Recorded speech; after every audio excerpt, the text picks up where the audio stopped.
Sometimes we get a piece of news. Maybe it's not personal, or maybe we're watching the news and, it just makes us sad. Maybe it makes us despair. I hear people say regularly, oh, I despair of politics today, or I despair of the financial situation.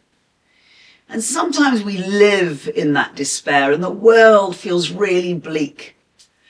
But recently I listened to somebody talking about, it was child poverty, specifically in the UK, and they said they became very sad. But what actually happened was, after becoming very sad and actually becoming quite tearful, he said, but shortly after that, I just became determined. I became determined to change it for some of those children. And they started raising money. They set themselves a target of 1.5 million, raising it for centres to help people in poverty. Now, whether that is your thing or not, the point here is turning despair into determination is a very powerful way of changing our mindset about the things that can just make us feel bad in life.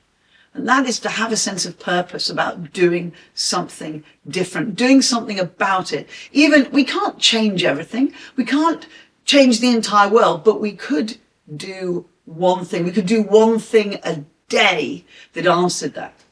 I was recently walking through one of my local cities, Manchester, and I watched a young lady walk up to someone homeless, and she had bags of clothing to give her. I've actually never seen somebody physically do that. I know they take it to shelters, but she actually walked up to this homeless person and said, I wonder if these would be useful for you. And then she continued through her day. That's turning a dreadful situation into, what can I do about it? Most of us have too much, and we're not quite sure what to do with it. Maybe we can give it away. Maybe we can make a difference, even in a small way. Become determined.